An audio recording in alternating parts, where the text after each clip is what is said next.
2 కారణాలతో బాగోదు ఆసుపత్రి. ఎందుకంటే ఆసుపత్రికి వెళ్తే లోనికి వెళ్ళిన వాళ్ళందరూ ఏడుస్తూనే ఉంటారు. అయితే కుంటేవాళ్ళు, దగ్గేవాళ్ళు, లేకపోతే కక్కేవాళ్ళు వీళ్ళే కనబడతారు.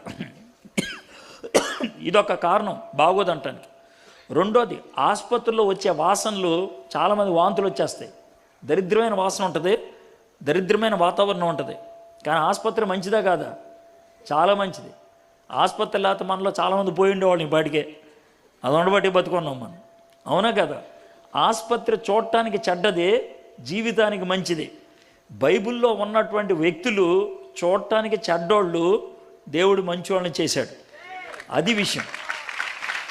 బైబిల్ ఎందుకు గొప్పది అని అంటే, దేవుడు ఎన్నుకునేప్పుడు ఎందుకు పనికిమాలిన వాళ్ళని ఎన్నుకుంటాడు, ఎందుకు కొరగాని వాళ్ళని ఎన్నుకుంటాడు, వాళ్ళని ఉన్నతమైన వ్యక్తులుగా తరబీదు చేసి వాడుకుంటాడు.